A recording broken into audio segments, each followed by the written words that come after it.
بسم اللہ الرحمن الرحیم۔ ناظرین السلام علیکم، میں ہوں آصف نثار غیاثی۔ یوٹیوب چینل پر آپ میرے ساتھ ہیں۔ پاکستان تحریک انصاف کے سربراہ عمران خان صاحب کی طرف سے آخرکار سول نافرمانی تحریک کا اعلان کر دیا گیا ہے، اور انہوں نے اگلے 2 دن میں جو سمندر پار پاکستانی مقیم ہیں انہیں کہا ہے کہ وہ ترسیلات زر کے لیے بینکوں کا استعمال بند کر دیں۔ یعنی گویا انہوں نے اوورسیز پاکستانیوں کو کہہ دیا ہے کہ وہ ڈالر یا غیر ملکی کرنسی جو ہیں وہ بینکوں کے ذریعے مت بھجوائیں، تاکہ حکومت ایک ٹھیک ٹھاک آمدن سے محروم ہو سکے، ساتھ میں جو یہاں کا ہمارا زر مبادلہ کے ذخائر ہیں انہیں بھی کچھ فرق پڑے۔ اور یہ اپیل انہوں نے ایک ایسے موقع پہ کی ناظرین کہ جب فوجی عدالتوں کی طرف سے 9 مئی کے ملزمان کو سزائیں سنانے کا عمل شروع ہوا۔ گزشتہ روز آپ سب نے دیکھا کہ 9 مئی کے کئی ملزمان کو سزائیں سنائی گئیں جو 2 سال سے لے کے 10 سال تک قید مشقت کی سزائیں تھیں، اور اسی روز عمران خان صاحب کی طرف سے یہ بیان سامنے آیا ہے سول نافرمانی کا۔ اگر دیکھیں تو اس وقت ایسا لگتا ہے کہ جیسے پاکستان تحریک انصاف سول نافرمانی اور مذاکراتی عمل ساتھ ساتھ جاری رکھنے کی خواہش مند ہے۔ پاکستان تحریک انصاف نے مذاکرات کے لیے کمیٹی کئی روز پہلے تشکیل دی تھی، تاہم حکومت کی طرف سے کچھ تذبذب کا اظہار تھا۔ یہ بھی کہا جا رہا تھا کہ جو پاکستان مسلم لیگ کے قائد ہیں میاں نواز شریف صاحب، وہ مذاکرات کے لیے تیار نہیں ہے، لیکن اب ان سارے افواہوں نے دم توڑ دیا ہے۔ اور جب اسپیکر قومی اسمبلی ایاز صادق نے اپنی خدمات پیش کیں تو پھر ان کی خدمات اور ان کی سفارشات پر شہباز شریف نے، وزیر اعظم شہباز شریف صاحب نے اپوزیشن جماعت تحریک انصاف کے ساتھ مذاکراتی کمیٹی تشکیل دے دی ہے۔ اس کمیٹی میں اگر جو نام سامنے آئے ہیں ان میں نائب وزیر اعظم اسحاق ڈار اور وزیر اعظم کے سیاسی معاون رانا ثناء اللہ اور سینیٹر عرفان صدیقی شامل ہیں۔ اسی طرح پیپلز پارٹی کے راجہ پرویز اشرف اور نوید قمر، MQM کے رہنما ڈاکٹر خالد مقبول صدیقی، وفاقی وزیر برائے نجکاری اور جو PTI کے سابق رہنما تھے علیم خان صاحب، اور اس کے ساتھ کاف لیگ کے رہنما چودھری سالک حسین جو وفاقی وزیر ہیں وہ، اور سردار خالد مکسی شامل ہیں۔ یہ کمیٹی بنائی گئی ہے، اور کچھ لوگ اس کمیٹی کے حوالے سے بھی مختلف آراء کا اظہار کر رہے ہیں۔ کچھ لوگوں کا خیال ہے کہ حکومت بھی وقت گزار رہی ہے، کچھ لوگوں کا یہ خیال ہے، سیاسی مفسرین بعض یہ کہہ رہے ہیں کہ شہباز شریف اور ان کا کیمپ مذاکرات کا حامی نہیں ہے، اور نواز شریف صاحب اس وقت مذاکرات شاید چاہتے ہیں۔ اس کمیٹی کے حوالے سے بعض لوگوں کا یہ کہنا ہے کہ کمیٹی بڑی ایک جامع اور مؤثر کمیٹی اس لیے کہ اس میں تمام حکومتی جماعتیں شامل ہیں، لیکن کچھ لوگ کہتے ہیں کہ اتنے زیادہ لوگوں کو شامل کر کے معاملے کو الجھانے کی کوشش کی جا رہی ہے، کیونکہ جتنے زیادہ لوگ ہوں گے کمیٹی میں اتنے ہی زیادہ پھر اختلافات ہوں گے، اختلاف رائے سامنے آئے گا۔ بہرحال حکومت کی جانب سے نام سامنے آ گئے ہیں، اب دیکھنا یہ ہے کہ مذاکراتی عمل کا آغاز کب ہوتا ہے۔ اس مذاکراتی عمل سے پہلے فوجی عدالتوں کی طرف سے سزاؤں کا جو عمل ہے اس نے کافی سوالات کو جنم دیا ہے، اور بعض مبصرین کا یہ دعویٰ ہے کہ شاید اسٹیبلشمنٹ حکومت کو یہ واضح کرنا چاہتی ہے کہ آپ جو بھی چاہے کریں، ہماری جو پالیسی ہے وہ وہی رہے گی،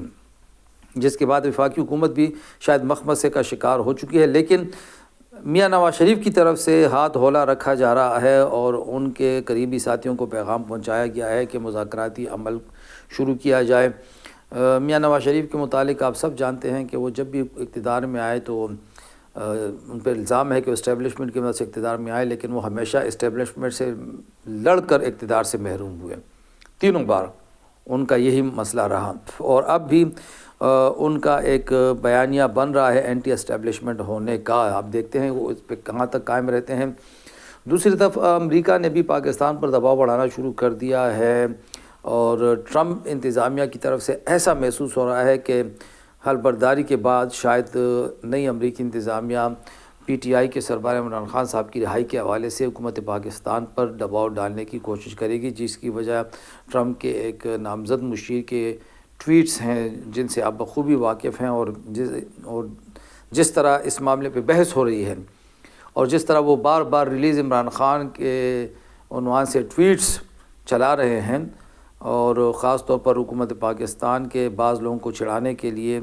اور ان کو بار بار ری ٹویٹ کر رہے ہیں، تو اس سے اندازہ ہوتا ہے کہ ٹرمپ انتظامیہ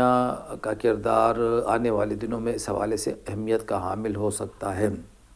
فی الوقت تو پاکستان کے اور امریکہ کے تعلقات کشیدہ ہو چکے ہیں کچھ پابندیوں کی وجہ سے، اس کا ذکر ہم اگلے ولاگ میں کریں گے کہ وہ کیوں لگی ہیں اور ان کا مقصد کیا ہے۔ لیکن فی الوقت بات کریں گے سیاسی عمل کی، کہ پاکستان تحریک انصاف کی یہ جو پالیسی ہے کہ مذاکراتی عمل اور سول نافرمانی ساتھ ساتھ چلتے رہیں، یہ کچھ خاص کامیابی کی حامل نظر نہیں آتی۔ بالفاظ دیگر اگر ہم یہ کہیں کہ اگر یہ سول نافرمانی کی کال ناکام ہو جاتی ہے، سوال یہ ہے کہ سمندر پار پاکستانی اگر وہاں پہ مقیم ہے تو وہ ان میں سے 80% تو وہاں پہ اس لیے مقیم ہے کہ وہ یہاں پہ اپنے رشتہ داروں کو، اپنے والدین کو، اپنے بیوی بچوں کو پیسے بھجوائیں۔ وہ پیسے کیسے بھجوائیں گے اور کیا طریقہ کار ہوگا، اور بینکوں سے ناطہ توڑ کر کیا وہ محفوظ رہ سکیں گے؟ تو یہ کافی چیزیں ہیں بیچ میں۔ عمران خان صاحب کی کال کو بعض لوگ کہتے ہیں کہ جلد بازی میں دی گئی ہے، مذاکراتی عمل کا انتظار کرنا چاہیے تھا، کیونکہ اگر یہ کال ناکام ہوئی تو پھر حکومت اپنی شرط پر مذاکرات کے لیے بیٹھے گی۔ فی الوقت اگر ہم یہ کہیں کہ ایک کال اگر نہ ہوتی اور اس کال کا ایک خوف رہتا یا ایک امکان رہتا یا ایک خدشہ رہتا تو حکومت کسی نہ کسی طور پر پریشرائز رہتی۔ اب اگر یہ کال ناکام ہوتی ہے تو حکومت کا فائدہ ہوگا، لیکن اگر کال کامیاب ہوتی ہے تو پھر دیکھتے ہیں کہ حکومت اپنے آپ کو دباؤ سے کیسے نکالے گی۔ بہرحال سول نافرمانی کی تحریک کا آغاز آج سے شاید ہو جائے، جس انہوں نے 2 دن کا کہا تھا، وہ 2 دن آج پورے ہو جائیں گے۔ آج کا مطلب یہ ہے کہ پیر سے جو پہلا ورکنگ ڈے ہوتا ہے ہفتے کا، تو کال میں جلد بازی کی گئی ہے۔ اب اس جلد بازی کا خمیازہ کس کو بھگتنا پڑے گا، حکومت کو یا پی ٹی آئی کو؟ پی ٹی آئی کے ہارڈ لائنرز بھی اس کے ذمہ دار ہوں گے، حکومت کے ہارڈ لائنرز بھی ذمہ دار ہوں گے، کیونکہ جب پاکستان تحریک انصاف نے مذاکراتی کمیٹی بنائی، مذاکرات کا انتظار کرتے رہے، تو حکومتی جو انتہا پسند عناصر ہیں انہوں نے بڑا مذاق اڑایا، بلکہ ایک اشتعال دلانے کی کوشش کی گئی، خاص طور پر جو وفاقی وزیر ہیں عطا اللہ تارڑ، اور انہوں نے بار بار کہا کہ ہمت ہے تو کال دے دیں، ہمت ہے تو کال دے دیں۔ مطلب یہ کہ وہ پی ٹی آئی کو اشتعال دلانے کی کوشش تھی کہ وہ کال دیں۔ اب کال دے دی گئی ہے تو دیکھتے ہیں کہ تارڑ صاحب یہ معاملہ اب کیسے سنبھالتے ہیں۔ خدا حافظ۔